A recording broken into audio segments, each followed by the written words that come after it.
কাশ্মীর, যারা নিজ দেশেও অনেকে পরবাসী, যারা দেশ ত্যাগী, আমরা জিজ্ঞাসা করলে কেমন আছি, আলহামদুলিল্লাহ ভালো আছি বলছেন, কিন্তু তারা এই শব্দটুকু বলার মতো পরিবেশ তাদের নাই। আল্লাহ আমাদের ভালো রেখেছেন, আল্লাহ আমাদের সুস্থ রেখেছেন।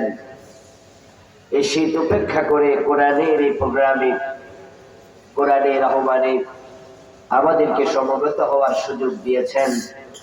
এজন্য আমরা আল্লাহ তাআলাকে কৃতজ্ঞতা জানাই, শুকরিয়া জানাই। সবাই মিলে একবার জোরে জোরে কালিমাতু শুকর পড়ি, আলহামদুলিল্লাহ। যারা দাঁড়িয়ে আছেন তাদেরকে বসার জন্য অনুরোধ করছি।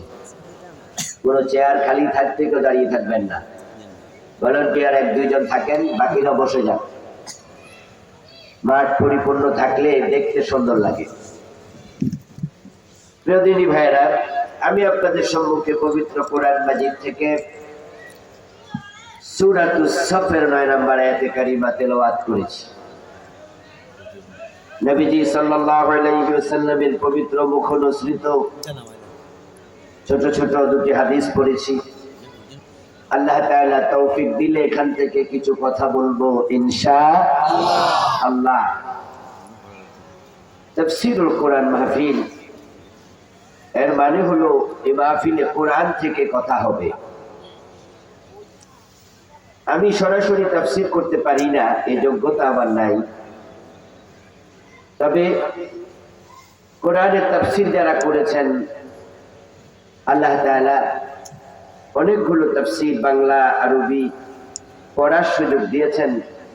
তাই মুফাসসিররা যে কথাগুলো বলেছেন এগুলো শোনাতে পারবো ইনশাআল্লাহ।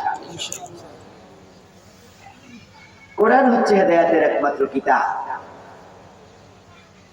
কোন ব্যক্তি জান্নাতে যেতে চাইলে, জান্নাতের পথ যদি সে চিনতে চায়, তাকে আল্লাহর কোরআনের কাছে আসতে হবে, এর কোনো বিকল্প নাই। আর যদি কোনো ব্যক্তি কোরআন থেকে হেদায়েত নেবে না, অন্য কারো কাছে যাবে, তাহলে সে পথহারা হবে এবং আল্লাহ নিজে তাকে পথহারা করবেন। এটা নবীজির কথা। ওমান ইত্তাগাল হুদা ফি গায়রিহি আদাল্লাহুল্লাহ। নবীজি বলেছেন, মান ক্বালা বিহি সাদাক ওয়া মান হাকামা বিহি আদাল ওয়া মান আমিলা বিহি উজির ওয়া মান দাআ ইলাইহি হুদিয়া ইলা সিরাতিল মুস্তাকিম ওয়া মান ইত্তাগাল হুদা ফি গায়রিহি আদাল্লাহুল্লাহ। লম্বা একটি হাদিস। যেই ব্যক্তি কোরআন দিয়ে বলবে সে সত্য বলবে, কারণ কোরআনে কোনো মিথ্যার সম্ভাবনাও নেই। যে কোরআন দিয়ে বিচার করবে সে ন্যায় বিচার করবে। কোরআনের বিচারই হলো একমাত্র ন্যায় বিচার। কোরআনের বাহিরে কোনো ন্যায় বিচার নাই। আমাদের বাংলাদেশে 54 বছর আল্লাহর কোরআন দিয়ে বিচার হয়েছে তো? কোন আদালত বিচার করেছে তো? তাহলে দেশে ন্যায় বিচার আছে এটা বলার কোনো সুযোগ নাই। আসলে তাই। আপনার বিচারপতি নিজামুল হক স্কাইফি কেলেঙ্কারির সেই বাক্যালা আপনাদের যাদের মনে আছে তারা শুনেছিলেন যে দুই বিচারক গল্প করছিল আল্লামা সাঈদীর রায় প্রসঙ্গে। সেখানে বিচারপতি সিনহার সাথে, এসকে সিনহা নাকি, যে পরে বাংলাদেশ থেকে তাড়িত হয়েছিল, নিজামুল হকের কোনালাফে বলেছে সরকার একটা রায় চায়। এর মানে এটা যাই হোক, সাক্ষী সাবুত এগুলো ইম্পর্টেন্ট নয়, একটা ফাঁসির রায় দিয়ে দেন, এটাই হলো বিচার। কেন এমনটা হয়? কারণ কোরআন দিয়ে যখন বিচার হবে না, মানুষের আইনে বিচার হবে, এটাকে ন্যায় বিচার বলার কোনো সুযোগ নাই। ওয়ামান আমিলা বিহি উজির, যে ব্যক্তি কোরআন দিয়ে আমল করবে তাকে পুরস্কার দেয়া হবে। আর আল্লাহর পুরস্কারের নাম হলো জান্নাত। তাহলে জান্নাত পেতে হলে কোরআনের বাহিরে আমল করার কোনো সুযোগ নাই। ওয়ামান ইবতাগাল হুদা ইলা গায়রিহি আদাল্লাহুল্লাহ। আর যে ব্যক্তি কোরআন ছাড়া অন্য জায়গায় হেদায়েত তালাশ করবে, নবীজি বলেন আল্লাহ নিজে তাকে পথহারা করে দেবে। নাউযুবিল্লাহ। যে সমস্ত মুরিদেরা অন্য পীরের পায়ে সিজদা দেয়, এমন মুরিদ পীর বাংলাদেশে আছে না? ওরা কি জান্নাতে যেতে চায় না? আদাবাল দূরে দিলে ফোন করবে। এই পাশে রাখো, এই পাশে।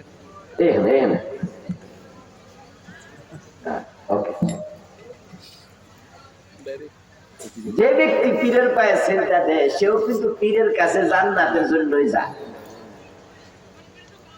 পীরের বাড়িতে যাওয়ার সময় বড় গরু কিনা নিয়ে যায়, এমন লোক বাংলাদেশে নাই? আছে। 8 রশির নাম শুনছেন? ওখানে যে রশি মোট কয় হাজার আছে আল্লাহ জানে। ওরা 8টার নাম কি লাগে গেছে আমি জানি না। এই গ্রামের নাম কে 8 রশি রাখছে কে জানি। ওখানে রশির কোনো অভাব নাই। আমি একবার ঘুরতে গেছিলাম, ওখানে দেখছি যে ওরা ছাগল রাখার জন্য আলাদা জায়গা রাখছে, নাম ছাগল শালা। গরু বাঁধার জন্য জায়গা রাখছে, নাম তার গরু শালা। সব ওদের শালা। ওখানে হাজার হাজার লোক যায়, লাখ লাখ লোক যায়, গরু নিয়ে যায়, ছাগল নিয়ে যায়। ভাই যারাই সেখানে যায় কেউ কি জাহান্নামে যাওয়ার জন্য যায়? উদ্দেশ্য বিষয় হুজুর যদি একটু খুশি হয়, ওনাকে হাদিয়া তোফা গরু ছাগল দিয়ে টাকা পয়সা দিয়ে খুশি করতে পারলে ওনার ওসিলা যদি বেহেশতটা পাওয়া যায়। যারাই মাইজ ভান্ডার গেছে কেউ কি দুজকে যাওয়ার জন্য গেছে? কোন তাই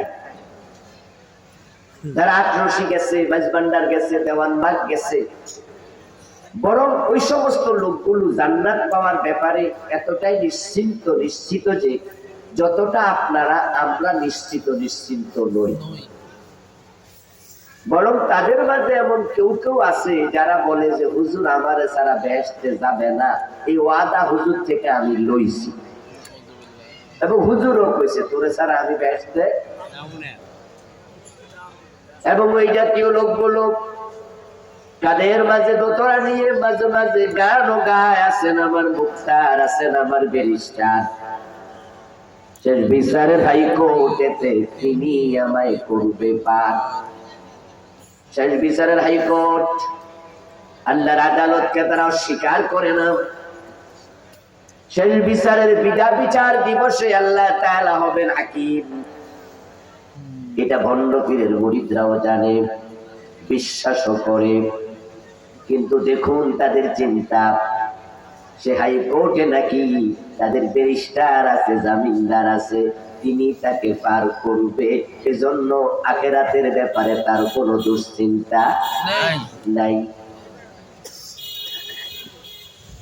অথচ হযরত ওসমান রাদিয়াল্লাহু তাআলা আনহুর মতো সাহাবী যখন কবরের পাশে দাঁড়াতেন, ওনার চাকর নাম ছিল হানি। মাওলা ওসমান রাদিয়াল্লাহু তাআলা আনহু হানি ওসমানের গোলাম। ওনার থেকে বর্ণিত হাদিস, তিনি বলছেন ইন্না ওসমান ইবনে আফফান রাদিয়াল্লাহু তাআলা আনহু ইযা ওয়াকাফা আলাল কবর বাকা হাত্তা ইয়াবুল্লা লাহিয়াতুহু। হযরত ওসমান যখন কবরের পাশে দাঁড়াতেন, আমি দেখতাম ওসমানের চোখের পানি তার দাড়ি ভিজিয়ে দিত। ওটা লেহিয়া ভিজে যেত ওসমানের চোখের পানিতে। টেনশন। ওসমানকে জিজ্ঞাসা করা হয়েছিল, ইন্নাকা তাযকুরুল জান্নাতা ওয়ান নার ফালা তাবকি ওয়ালাকিন তাবকি মিন হাযা। ওসমান, আপনি জান্নাত এবং জাহান্নাম প্রসঙ্গেও কত আলোচনা করেন, কিন্তু আপনাকে এভাবে কান্না করতে দেখি না। তবে কবরের পাশে আসলে এভাবে কেন কান্না করেন বুঝি না। ওসমান ইবনে আফফান জবাব দিতেন, আমি নবীজি থেকে শুনেছি, নবীজি বলেছেন ইন্নাল কবরা আউয়ালু মানজিলিন মিন মানাজিলিল আখিরাহ। এই কবর হচ্ছে আখিরাতের প্রথম স্টেশন, প্রথম ঘাঁটি। যে কবরে ধরা পড়বে সে কোথাও আর ছাড়া পাবে না। আমি এই জন্যই কাঁদি, আমি ওসমান জানি না আমার কবরে আমার সাথে কি আচরণ করা হয়। এই জন্য কবর দেখলে আমার কান্না আসে। আর ওনারা নিশ্চিন্ত আছেন, আমার মুক্তার আছেন, আমার ফেরেশতা, এটা নিয়ে টেনশন নাই। এই লোকগুলো কেন বিভ্রান্ত? ওরা কেন মুশরিক? পীরের পায়ে সিজদা দিয়ে কেন মুশরিক হয়ে গেল? ওরা কেন পীর সাহেবকে আল্লাহর জায়গায় বসা? দেওয়ানবাগের পীরকে আমি একটি ভিডিওতে দেখেছি, তার মুরিদদের সামনে বক্তৃতা দিতে দেওয়ানবাগের পীর বলতেছে, এখানে চেয়ারে আপনারা যাকে দেখছেন আরশে গেলে তাকেই দেখবেন। তারপর জিজ্ঞাসা করতেছে কথা কি ক্লিয়ার? মুরিদরা কইছে হুজুর কথা ক্লিয়ার। দেখুন আপনি, পীর বিভ্রান্ত, মুরিদরাও বিভ্রান্ত, অথচ তারাও কিন্তু জান্নাতের জন্য উনার কাছে গেল। আমি আপনাকে বুঝাচ্ছি বিভ্রান্তি কেন হয়। ওই যে আল্লাহ রাসূল বলছেন ওমান ইত্তাগাল হুদা ফি গায়রিল কুরআনি আদাল্লাহুল্লাহ, ওই হাদিসের এটা রেজাল্ট। নবীজি বানায়া কথা বলে না, যা বলে সব ওহী, আর ওহী কখনো মিথ্যা হয় না, ওহী কখনো ভুল হয় না। ওহী নাযিল করে কে? আল্লাহ। আমার প্রিয় ভাইয়েরা, এই মানুষগুলো বিভ্রান্ত হচ্ছে। হাসরের ময়দানে আল্লাহ বিচারক হবেন, আল্লাহর নবীরা পর্যন্ত সেদিন বলবে নাফসি নাফসি নাফসি। ওমর ইবনুল খাত্তাব রাদিয়াল্লাহু তাআলা আনহু এত বড় সাহাবী, জান্নাতের সুসংবাদ প্রাপ্ত সাহাবী, অথচ নবীজির ইন্তেকালের অনেক পর হযরত ওমর যখন খলিফা, একদিন হুযায়ফা ইবনুল ইয়ামান রাদিয়াল্লাহু তাআলা আনহুকে হযরত ওমর ডাকলেন। হযরত ওমরের সাথে কথা হলো। হযরত ওমর তখন জিজ্ঞাসা করলেন, হুযায়ফা, নবীজি তো আপনার কাছে কারা কারা মদিনায় মুনাফিক তাদের নামের তালিকাটা প্রকাশ করছে। হুযায়ফাকে বলা হতো সাহিবু সিররিন নবী সাল্লাল্লাহু আলাইহি ওয়াসাল্লাম, নবীজির গোপন তথ্য ভান্ডার। এক এক সাহাবীর এক এক ফজিলত, এক এক বৈশিষ্ট্য। হুযায়ফা ইবনুল ইয়ামান রাদিয়াল্লাহু তাআলা আনহুর কাছে নবীজি গোপন এমন কিছু কথা বলেছেন যা ওমর আবু বকর সিদ্দিকের কাছেও বলেননি। মুনাফিকদের তালিকা হযরত হুযায়ফা জানতেন। ওমর একদিন প্রশ্ন করছেন, আনশুদুকাল্লাহ আ'আনা মিনহুম, আমি আপনাকে আল্লাহর কসম দিয়ে প্রশ্ন করছি, আপনি তো জানেন যে কারা কারা মুনাফিক, ওখানে কি আমার নামটাও আছে? হযরত ওমরের মতো লোক টেনশনে আছেন, ইমানের অবস্থা কি? কারণ নবী ছাড়া কারো ইমানের কোনো গ্যারান্টি নাই। নবীরা মাসুম, নবী ছাড়া পৃথিবীতে আর কেউ মাসুম নাই। আল্লাহ কখন কার ইমান বিচ্যুত করে দেয় বলা যায় না। আল্লাহ যদি নারাজ হয় তাহলে আপনি আল্লাহর ওলি হইয়াও লাভ নাই, সাথে সাথে আপনাকে সেখান থেকে ক্রস চিহ্ন মেরে ধাক্কায়া বের করে দেওয়ার ক্ষমতা আল্লাহর আছে না নাই? কোরআনে আল্লাহ তাআলা এই বিষয়ে কথা বলেছেন। একজন ব্যক্তি ছিল বালাআম ইবনে বাউস, বনি ইসরাইলের লোক।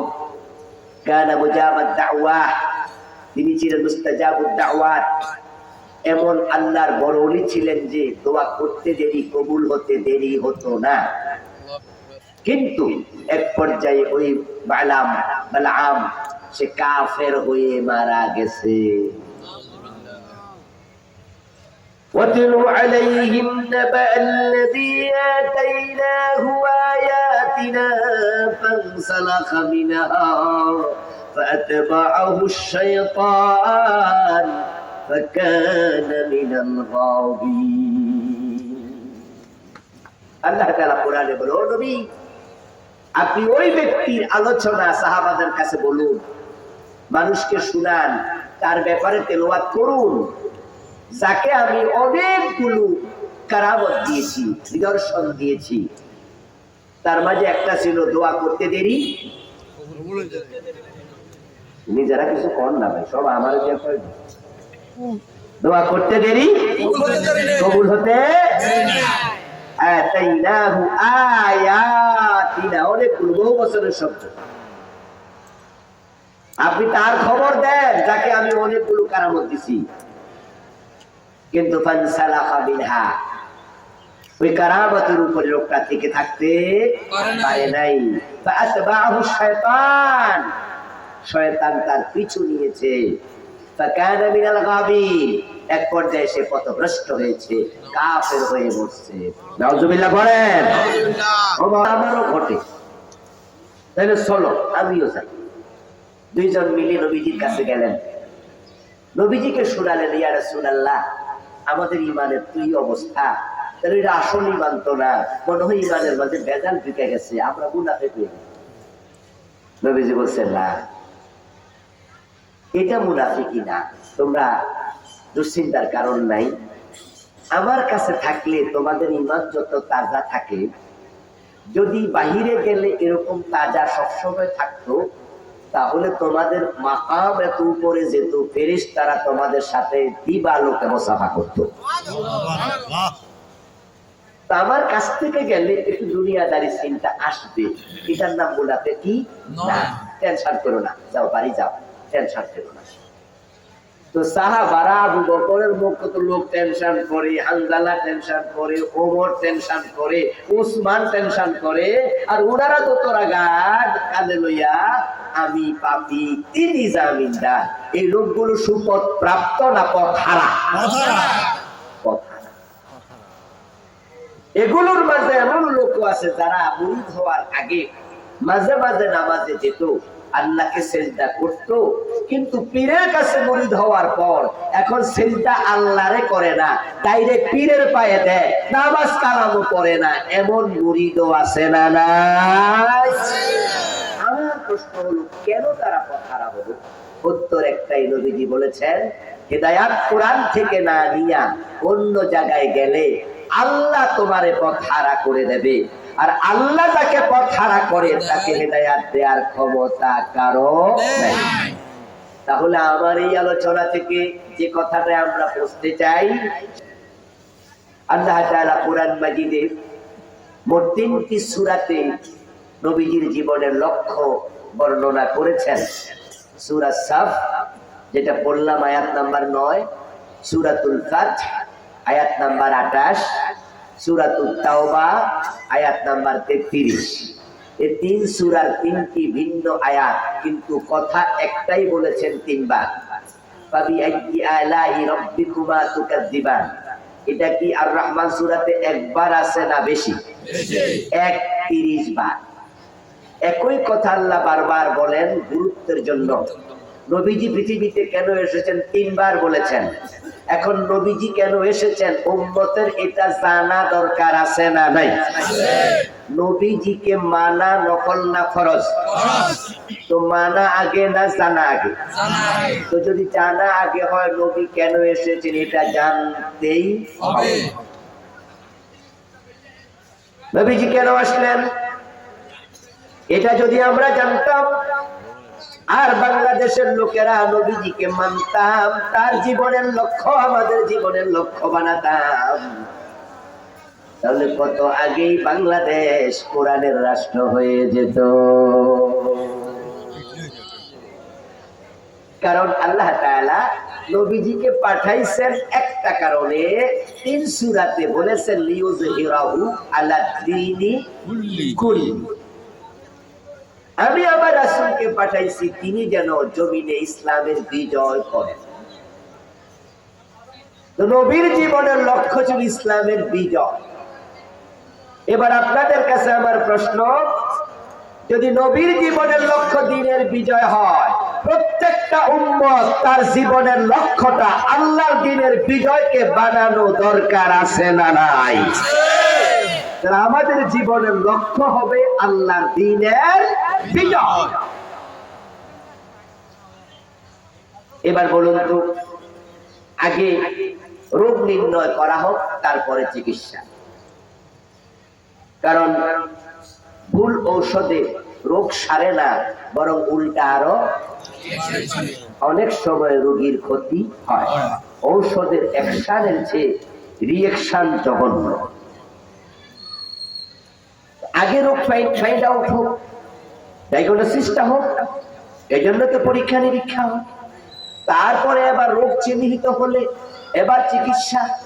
যদি আল্লাহ সুস্থ করে করতে পারে, তাহলে নাই। কিন্তু ওষুধ খাওয়ার পরে সুস্থ না হলো, আমরা তখন বলি ওসিলা তো ধরছি, চিকিৎসার মালিক তো আল্লাহ, কি আর করব, সুস্থ হচ্ছি না। কিন্তু রোগ যদি ধরা না পড়ে, ওষুধটা খাইবে। এখন রোগটা ধরিয়ে পরাজিত, অথচ মুসলমান শতকরা 92 জন। আসলে কি ব্যাপারটা? আমি তো বলি এগুলো ভোটার লিস্টের মুসলমান। এই যে আমার সামনে কাগজ, এখানে যদি আমি লিখতাম কোয়াকার পা নরসিকান্নি, কি হবে? কথা বলে কাগজ ভিজবে না, কারণ লেখা আছে বাস্তবে। যদি আমি লিখি সরেয়া গণসুগার বুদন্তান, উচ্চারণ কি হবে? কাগজটা পড়বে না, লিখে আছে বাস্তবে। 92% মুসলমান তো বলে কি রে? বলে আল্লামা ইকবাল রাহিমাহুল্লাহ, উনি বিলেত থেকে ফিরে এসে নাকি বলেছিলেন, আমি বিলেতে ইসলাম পেয়েছি, মুসলিম পাই নাই।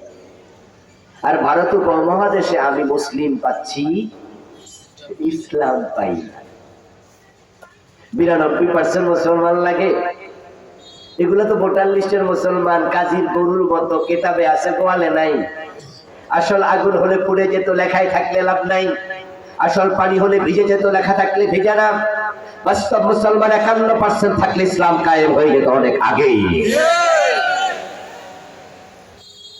ইসলাম বিজয়ের কথা বললে চেহারা কালো করে ফেলে এমন মুসলমানের সন্তান নাই। আরে ইসলাম যে লাগে এটা আমরা কিন্তু বুঝি, কিন্তু আমাদের বদভ্যাস হলো আমরা এটাকে চর্চা করি না। নির্বাচনের আগে শেখ হাসিনা কি মাথায় হেজাব পড়েনি? হাতে তাসবিহ নেয়নি? আচ্ছা, মাথায় হেজাব পড়া কি খারাপ কাজ? আমরা কি ওনার সমালোচনা করা উচিত এই বিষয়ে? মোটেও না। মাথায় হেজাব পড়েছেন, এটা মুসলমান নারীর উচিত। তাসবিহ তারা হাতে নেবে, এটা খারাপ কিছু না। তাসবিহ তো আমার পকেটেও আছে। আমরা তাসবিহ নিয়ে সবসময় এভাবে মানুষকে দেখে চুপি না, কিন্তু মাঝে মাঝে তাসবিহ হাতে থাকলে হয় কি, একটু জিকিরটা একটু বেশি হয়। তাসবিহ ছাড়াও জিকির হবে, হাতের আঙ্গুলে জিকির করুন। শেখ হাসিনা তাসবিহ হাতে নিয়েছিল, খারাপ কিছু না। কিন্তু প্রবলেমটা হলো নির্বাচনের পর ওই নামাজি, ওই আলেম ওলামা জিকির ওনাদেরকে জেলখানা ঢুকায় দেয়। নির্বাচনের পরে তার মাথার হেজাবা থাকে না, হাতের তাসবিহ নেই। কেন রে ভাই, এটা কেন?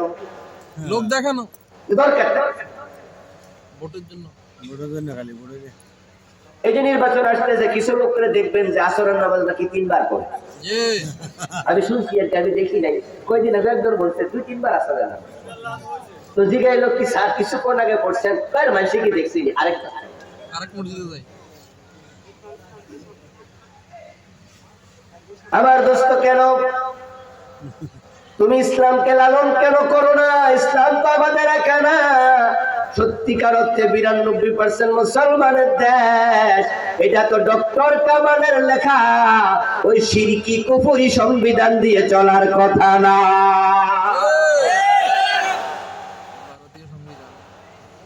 ডক্টর কামাল 72-তে যে সংবিধান লিখেছে, তার সংবিধান প্রণয়ন কমিটিতে লোক ছিল 34 জন। তার মাঝে বিসমিল্লাহর পক্ষে একজনও ছিল না।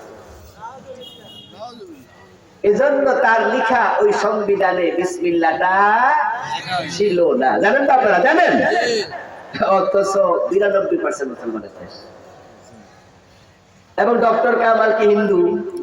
নাম শুনে কি হিন্দু আর বৌদ্ধ মনে হয়? 34 জনের মাঝে আমি দেখি যে 2-3 জন মাত্র হিন্দু ছিল, সরঞ্জিৎ সংযুক্ত ছিল, আরো 1-2 জন হিন্দু ছিল, বাকি সব মুসলমান। প্রিয় ভাইয়েরা আমার, বিসমিল্লাহ তো লিখলোই না, এটা ঢুকালো কে? শহীদ প্রেসিডেন্ট জিয়াউর রহমান সাহেব।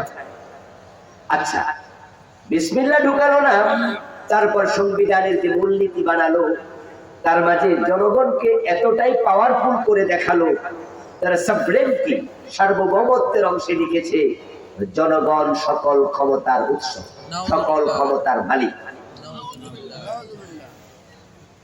আপনাদের সাথে আমার বিনয়ের প্রশ্ন, দল যে যেটা করেন করেন গা, মরার পর কোনো দল টল নাই নাকি? বিসমিল্লাহি ওয়ালা মিল্লাতি, তো এক সোজা কিন্তু হওয়া লাগবে, সোজা না হইয়া উপায় নাই, এজন্য মরার আগে সোজা হোক। চিন্তা করে একটা কথা বলেন, জনগণ সকল ক্ষমতার মালিক, সকল ক্ষমতার উৎস, এর সাথে কি আমাদের একমত করা উচিত? সকল ক্ষমতার মালিক কে? এটা কি ঈমানের অংশ নয়? কুলিল্লাহুম্মা মালিকাল মুলকি তুতিল মুলকা মান তাশা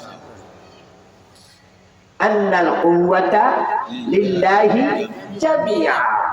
তাদের কাছে বিসমিল্লাহ ওয়ালা সংবিধানটাও পছন্দ হয় না। খেয়াল করছেন নি মগজ কেমনে পয়সা গেছে ওদের? যে প্রেসিডেন্ট জিয়াউর রহমান বিসমিল্লাহ লাগাইছে এবং বিসমিল্লাহ এখনো আছে।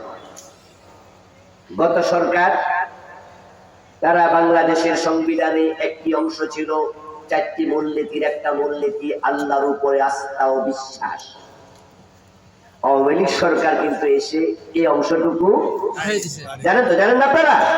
তাদের লোক বলে না এই সংবিধান চলুক, কিন্তু আমরা একদল আছি, আমরা বলি না কোরআন থাকতে মুসলমানের জন্য কোন সংবিধান আর নতুন করে দরকারি নেই। সংবিধান মানে হচ্ছে রাষ্ট্র চালানোর নিয়মাবলী, নিয়ম নীতি। আমার রাসূল রাষ্ট্র চালাইছেন মদিনায় প্রেসিডেন্ট হয়ে 10 বছর। কত বছর? উনি কি আলাদা কিছু নিয়ম নীতি নিজ থেকে বানাইছেন? না। মন মতো চালাইছে না কোরআন মতো? হযরত ওমর অর্ধ পৃথিবীর প্রেসিডেন্ট ছিলেন 10 বছর। অর্ধ পৃথিবী, আজকে ইতালি, তৎকালীন রোম সাম্রাজ্য, ওমরের সময় উনার রাষ্ট্রের অধীন ছিল। আজকের পারস্য, আজকের ইরান, তৎকালীন পারস্য সাম্রাজ্য ওমর রাদিয়াল্লাহু তাআলা আনহুর সময় উনার রাষ্ট্রের অধীনে ছিল। কোথায়? সৌদি আরব, কোথায়? Rome, Italy. উনার ইসলামী রাষ্ট্রের ব্যক্তি ছিল 50 লক্ষ বর্গ মাইলের মতো। বাংলাদেশ হলো মাত্র 56,000 বর্গ মাইল, নাকি নাকি নাকি? তাহলে 50 লক্ষ মানে কি দাঁড়ালো? প্রায় 100টা বাংলাদেশের সমান। এবার আপনাদের কাছে আমার ছোট্ট প্রশ্ন, প্রিয় ভাইয়েরা জবাব দিন। অর্ধ দুনিয়া যদি কোরআন দিয়ে ওমর চালাতে পারে, এই ছোট্ট বাংলাদেশ চালানোর ক্ষমতা আল্লাহর কোরআনের আছে না নাই?